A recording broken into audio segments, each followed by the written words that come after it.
Here on Radio 4, here's Victoria Coren-Mitchell with the programme that likes to commit heresy.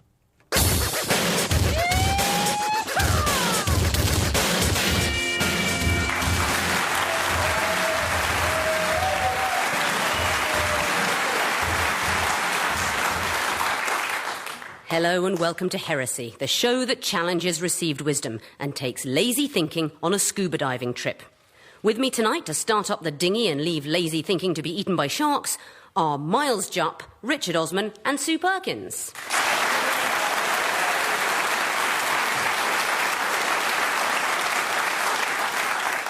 We will be arguing against 3 statements of widely held belief.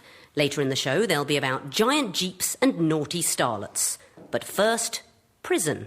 Sunday, Monday, happy days. Tuesday, Wednesday, happy days. Thursday, Friday, happy days. The weekend comes, the cycle hums, ready to race to you. These days are happy days. These days are Yes, it's a classic modern received opinion. 62% of our studio audience here tonight believe prisons are too soft. But prison is tough. You try doing Pilates twice a day followed by 3 hours of tennis. It's exhausting. Besides, imagine what it's like being stuck in an airless, windowless room with people who obviously aren't to be trusted. I'm here with Richard Osman, Miles Jupp and Sue Perkins. Miles, do you think prison is too soft? I have to say, I don't know an awful lot about prison, either as an inmate or even as a visitor. But, you know, you watch things about prison on the television and, the canteens and stuff, and they come with their trays and they sit down and they take their trays away. So, I mean, there's obviously not table service. Richard Osman, is prison too soft for your liking? No, someone was saying the other day that Parkhurst is like a Travelodge, and that's no way to treat people. I don't care what they do. What do you think, Sue? Prison, too soft? Well, I mean, ask anyone who shared a wing with Jeffrey Archer. That's not soft, to be honest. I think the thing that people worry about most is they watch television. I think it's that they get satellite TV. People think that's wrong. I wouldn't want to watch hours of mindless daytime pap. And Richard is pointless popular.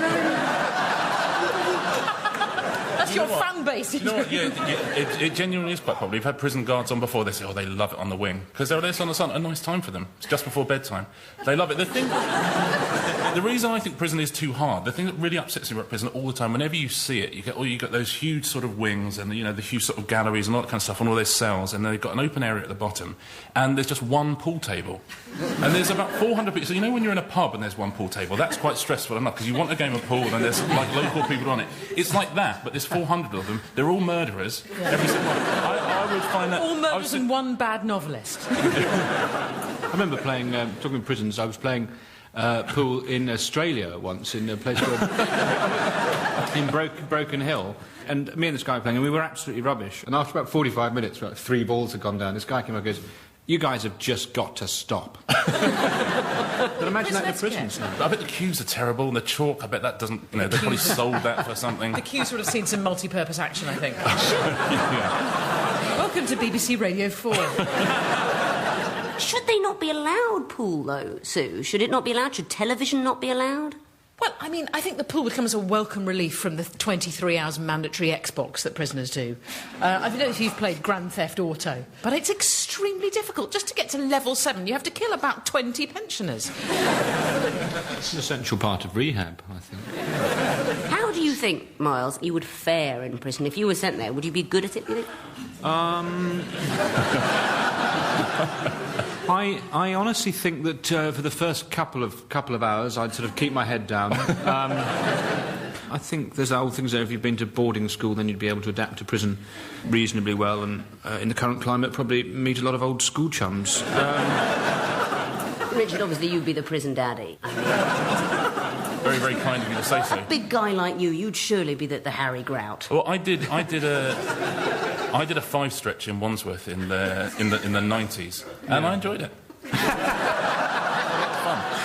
met a lot of good people. We get the feeling that prisons are soft, and I think because we read about open prisons. You know, when you read about the famous court cases of a disgraced sort of politician or a TV star or something, they go to an open prison where they've got libraries and, you know, their own key and that sort of thing. Is it like a B&B where you can sort of let yourself in after 11 o'clock? and the cornflakes have got that sort of cellophane wrap on for the morning. Because I think the reason prisons are hard, by and large, is they're very, very difficult to escape from. I mean, they're really... You know, if you've seen The Shawshank Redemption, how long does it take Tim Robbins? But I suspect at Dartmoor... Yeah. It isn't I was there. Well, I was at Dartmoor for 12 months because I was transferred there because of... only because I assaulted a screw in my... But, yeah, it's all right. That's an all right nick, yeah. I don't mind it so much. The warders actually are very overworked. That, I think, would be a hardship. I mean, one warder for 100 inmates. How is that one warder going to smuggle in enough drugs for everybody? It's genuinely, there are people talk about threats of rioting because of the warder shortage. It'll be scary, right, to be in prison? It'll be frightening. Well, again, though, you just sort of go along with the rest of the gang, don't you? I mean, if you're sort of amenable, as I am, you know, you've got one overworked warden and you've got 99 inmates, or colleagues, as I suspect I term them, and it's unlikely that I myself would have many plans, so if I said, you know, chaps, what are we doing today? And they said, we're going to rise up. Well, you know, I would just join in, I suppose. But there was that documentary on ITV about Her Majesty's Prison Aylesbury, and genuinely, if you think prison's too soft, that was terrifying. Yeah. You wouldn't want to go anywhere near it. Equally, the Holloway one about Lady Crims, just awful, dispiriting, soul-destroying. Whatever kind of prison it is, there's terrible boredom, and you're trapped in a room full of terrifying people. Let's go to the audience. Where is Colin Pritchard? There's Colin. There he is, waving over there. Let's give Colin a microphone. The one with the leg irons. That's Colin. I remember Colin. Hey, Colin. He was segregated for much of my time there. Colin Pritchard, you actually think prisons are not too soft? Well, obviously, I have no experience of this, but I have sent people to prison. Why? How? I work for the fraud office. Oh, my days, he's here! He's here! They said you couldn't find me. Now, that's interesting, because isn't fraud the sort of crime that people go to these open prisons for? Yes, but you'd see people who've made silly mistakes, and yes, society says we punish them, but I don't think they should suffer throughout that. Do they have spa facilities? Are we still talking prison or the fraud office? You didn't fall for my trap. Taking notes. I've often wondered, is there a trivial fraud office? What do you think is the worst thing about prison?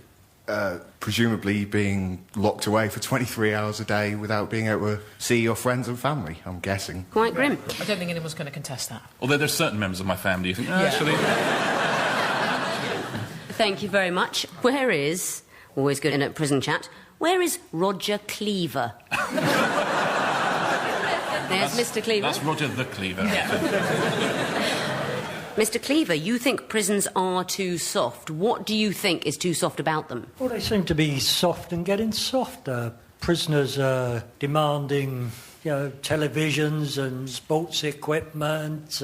Seem to be enjoying a better quality of life than some people on the outside. But isn't it the case that the terrible bit is losing your freedom, being stuck in there, often with scary people? Isn't that awful, however many televisions you've got? I don't know, it depends what sort of environment you've come from. If you've been stuck in a ratty council flat, staring at a TV all day, it doesn't make a lot of difference if you're in a cell, but at least someone else is paying the rent and you're getting 3 meals a day. Argument for making prison as nice as possible so prisoners want to stay in there. That's a very good point. I think that's a good point. I mean, the reason they have televisions and stuff, genuinely, is and warders will tell you, is because you want to keep them quiet. Because, the last thing you want is people to have time on their hands. We see what they do with time on their hands outside. And there's a lot of them inside there. I bet they're very quiet when they're watching Pointless, aren't they? No, they're not quiet, because A, they're shouting out answers, because they're engaged in the gameplay. And B, of course, the peals of laughter that go along B-Wing. Right, some of the hilarious antics we get up to. I must have become confused somehow. I must be thinking of one of the more soporific quiz shows. Not only connect, he doesn't mean that. Do you That's worry? the effect of loose women in an all-male prison. That's a riot in waiting, it really is. Do you worry, Sue, that prisoners might have a better standard of living than you do? Well, Roger... I've seen where you live, I worry that. Yes, I'm just saying, yeah. Well, as Roger the Cleaver, it's made me distinctly worried that possibly, yeah, I should go and commit some kind of felony. But as you say, the difference is they don't have their liberty. You can take a snapshot of a room and say, this room is better than the room I have in my real life at home. But there's the wraparound of support and friends and family and a life and walks in the park and... Oh, is that a bit of jewellery, madam? Yeah, I mean, I think it's not to do with how many things you have. It's to do with the fact that you cannot leave the penitentiary. That is the key. I think we will wind up that discussion. Enough about that. Prison is not soft, as Sue was saying. Forget the Sky TV and remember all the really terrible things. The absence of personal freedom, an appalling loss of dignity, the inflexible rules, the constant intrusive scrutiny. It's something you can't imagine unless you have, yourself, been married. Still on a prison theme, we're going to talk about a Hollywood star. She's a famous actress, she's wealthy, she's living the American dream. Lindsay Lohan.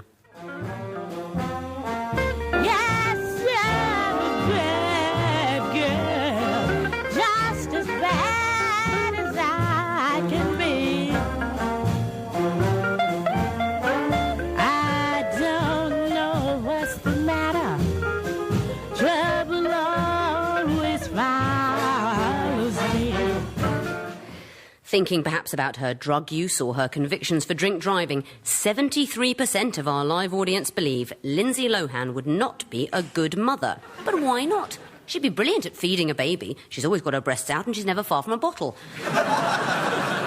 Sue Perkins, would she be a bad mother? I can't even believe you're saying this. How could you possibly think that Lilo, as I love to call her, that Lilo wouldn't be a fantastic mother? She does so much for the community. Literally 35 hours a week. She's always at home. It's a condition of her bail. If you were a child, you would have permanent access to medication. So you had a headache, Lilo's got something for that. Much is made, as I've just made, of her alcoholism and all the rest of it. But surely we should give people a chance. And I think she'd make as good a parent as anybody else. Possibly a better parent than I would, anyway. What do you think, Miles Jupp? Would she be a bad parent, Lindsay Lohan? No, I mean, in many ways, she reminds me of my own mother.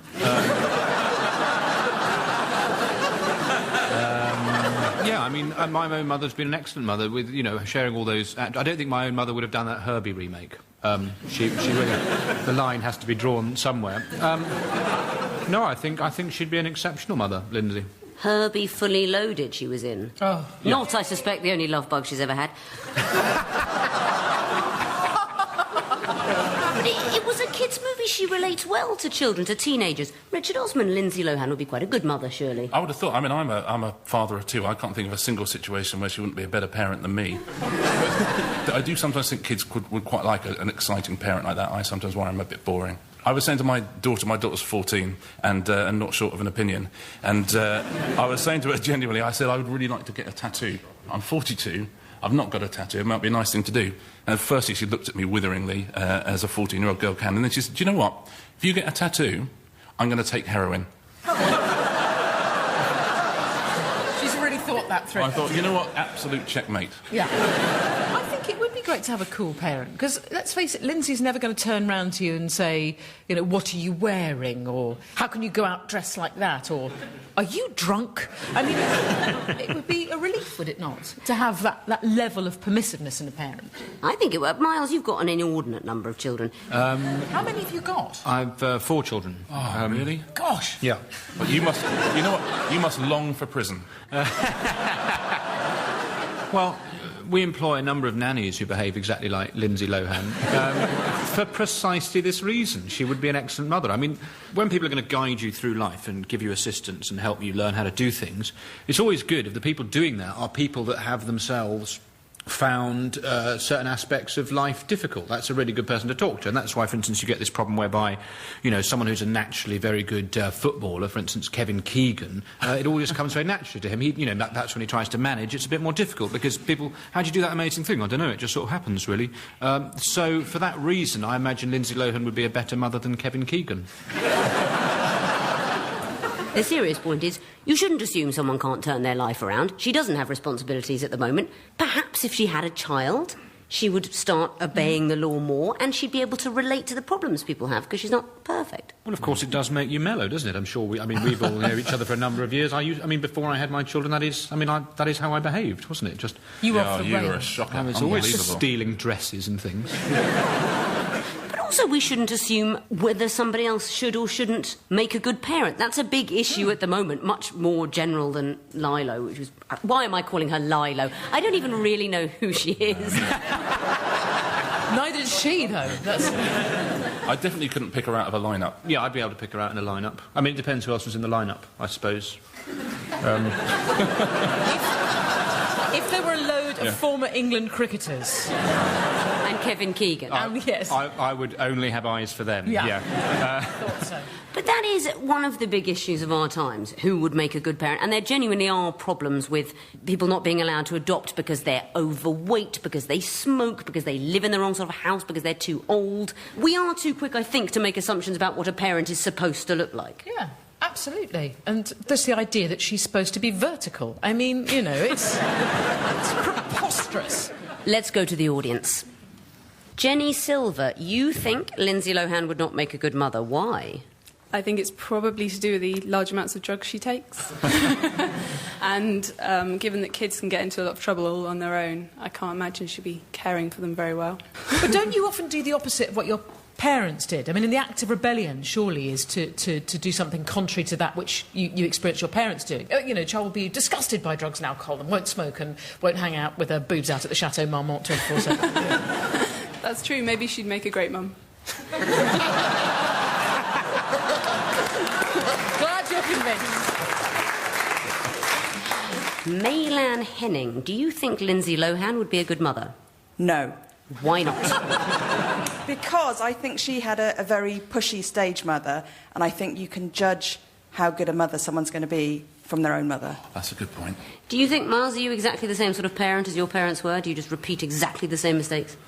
Oh, gosh. Well, there is a thought. No, I think I'm quite different. I mean, I've not become a judge or a clergyman, which is what they are. So, I'm sort of escaping the, I'm much younger than my parents. That's where we differ. I'm several years older than my parents. And, oh, my goodness, they can be tearaways. Did you, Maylan, though, did you not change anything when you had children? Yeah, of course, your life changes completely, but you've still got the same values, and you're still conscious that you need to pass on those values to your children. Do you think because she drinks and takes drugs that she doesn't have values? Do you think they're the same thing? I think she has to show that she can look after herself before she can look after someone else. That is a very good point. That is a very good point. We better move on. Yeah. Thank you very much. We must wind up that topic, and bear in mind, Lindsay Lohan might well turn out to be an excellent mother one day. Another plus, the baby will be very happy in a cot. If it's anything like its mother, it'll have no problem sleeping behind bars. Our final topic is about big cars. Range Rovers, giant Audis and Mitsubishis. The glamour, the elegance. Take me riding in the car, car, take me riding in the car, car. Take you riding in my car, car, I'll take you riding in my car.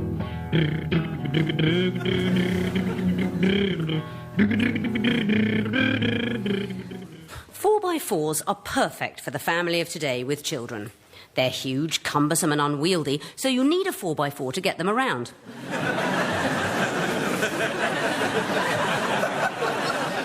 Nevertheless, 68% of our audience tonight believe that nobody in a city needs a 4x4.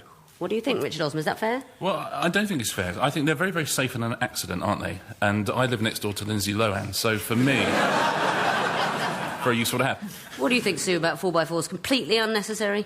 I think we all need them, and the reason we need them is that we need to protect ourselves from those people who already have them. It's like a domino effect. You know, you give somebody a gun, eventually everyone's going to want one. There's always that helium-weight Sloan on the mobile phone that can at any point just run you over. And I say, take arms, get a 4x4, elevate yourself so you've got a good view of the road, strike back. A lot of 4x4s are automatic. If you buy one, you're automatically a git.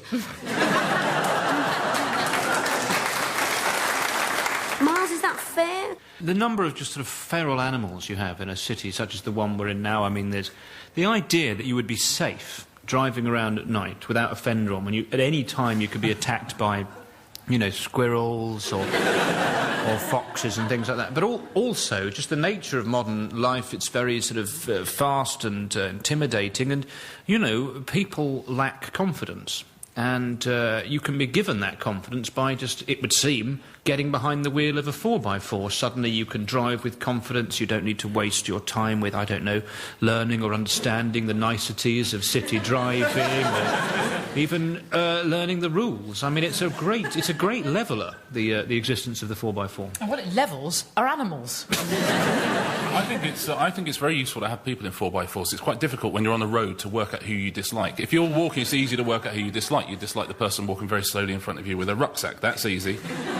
If you're at a dinner party, you know who you dislike. You dislike the couple who've just come back from snowboarding. You know, that's easy. But if a friend of mine was telling me the other day, she's on a dating website. She just said, please, for the love of God, will somebody put on a profile picture that is not them snowboarding? They said literally everyone's up a mountain with goggles on the top of their heads and a half beard, every single one of them. This friend of yours has been looking at dating websites. And I say dating website, Grindr's kind of a dating website. Yeah, it's just a bit faster. People kid themselves that if they're driving some neat little Volkswagen that doesn't take up much space, they're being kind of eco. That's actually not true. To drive a car at all is kind of awful. If we actually cared, we'd all be walking or cycling. So maybe a 4x4 is just honest. It's just going, listen, we're all guzzling petrol and taking up space and ruining the planet, and I'm not pretending otherwise. I agree. I snowboard everywhere. Do you know the worst thing you can do for the planet? Have a child. And that's why I have a Harrier jump jet. Quids in! You could also argue that perhaps the people that have least need of them physically, that's what annoys people. They see sort of one woman on her own in a car. They think maybe the people that have least need of them physically have the most need psychologically. What you're saying about confidence. You know, maybe it's a woman who... she worries that she's irrelevant, she's not listened to, she's pushed around, she likes the big car. Maybe it's a man whose penis is too small. Miles... was your point about confidence that people feel better about themselves in these big cars, and that's a good thing? Yeah, I think that is a good thing within the context of this programme. I'm still reeling slightly from the implications of that link, to be perfectly honest. I've heard Miles has got a 4x4. That's not bad. Maybe people really do need these cars, though, psychologically. Maybe it is something. I mean, you've got to ask yourself why. Why would a person... there's just one of them, they don't really know how to drive it, they can't park it without knocking off other people's wing mirrors. Why are they driving this car? It must be answering some deep psychological need to be... Talking of deep psychological needs, something's clearly just happened to you. With someone who drives a 4x4, what happened? Someone knocked your wing mirror off. Is that why we're here? Is that why you've gathered us here? Why don't you just name her? You keep talking about her. I actually rented a 4x4 to go to Scotland. I mean, they are incredibly good fun to drive. That's my worst fear, to hear that they're actually good. Because I've never been in one. A lot of it is to do, though, with this idea of feeling substantial. You know, this sort of big car that no one's going to push you around. Become a bus driver. Join the army, drive a tank. I've driven a 4x4 once, and that was in Scotland, that was in Edinburgh, and what was it? I had a job in an Irvine Welsh thing, and they said, can you drive? I said, I can drive, yeah. I'm having lessons. I've got a provisional driving licence, is that all right? They said it's fine. I hadn't had any driving lessons for about 9 years at that point, and they'd all been filmed for 12 hours, and I already sensed when I arrived on the set that they'd had quite a difficult day. And they said, all you've got to do, you've just got to stop there. That man is having a fight with the lady dressed as a nun there, so you have to stop exactly where we say, and then you wind down the window and deliver your line. So I said, all right, that should be absolutely fine. And then we got into the car, and I was saying to the lady next to me, how do you drive a car? I mean, what... So I started driving this thing, and I drove along, I stopped at the mark, I wound down the window, I delivered my line, and the floor manager lady came over and she said, can anyone else in this car drive? And I said, was there a problem? Did I stopped at the mark, didn't I? And she said, yes, but I'm afraid you look so terrified you simply... you simply can no longer act. Let's go to the audience. David Cornwall, you think nobody in the city needs a 4x4. What's your case against them? Really, are you going to go and round up a few deer in Richmond Park or do a bit of off-roading in Hyde Park? It's just not going to happen, is it? So there is really no practical use. Rich people have longer drives, don't they, by definition, so they do spend more time off-road wherever they are. I now just want to go and herd deer in Richmond Park.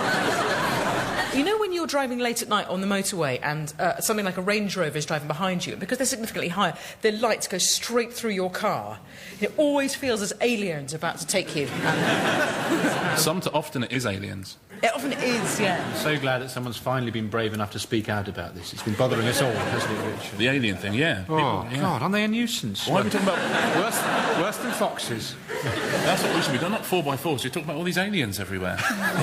Get with the times. Where is Andrew Henry? Been abducted, Andrew I think. Henry? Oh. Right there. Andrew Henry, you do not think anybody in the city needs a 4x4. Why not? I don't like waiting for them to squeeze their car through the gap. They're poor turning circle. If they want to have a big car, then they need, go off-road somewhere in the city, be forced to have a sort of a assault course for their car as they come in from the countryside. So you think they should, on the way to work, be forced to go into an enclosure where they have to show they can round up sheep? Yeah, pretty much. Before they're allowed to park it underground at the bank. Yeah. That'll do for me. Julia, it's like the idea that someone who's wearing a tracksuit should be forced to run. It's the same principle, isn't it?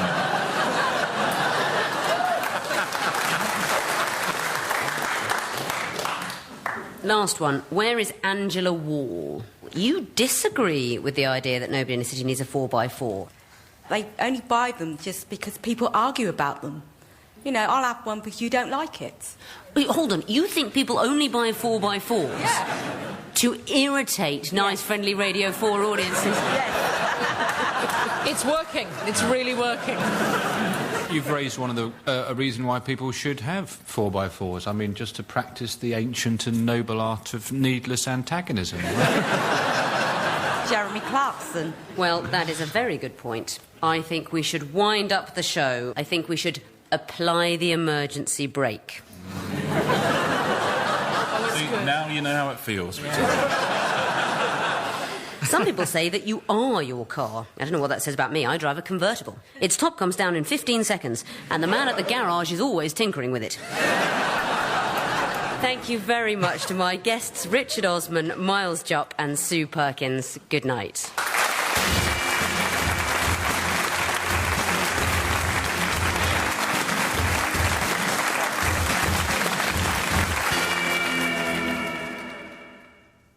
Heresy is written, presented and produced by Victoria Coren-Mitchell and co-produced by Daisy Knight with additional material by Charlie Skelton and Rob Coley. The series was created by David Baddiel and is an Avalon production for BBC Radio 4.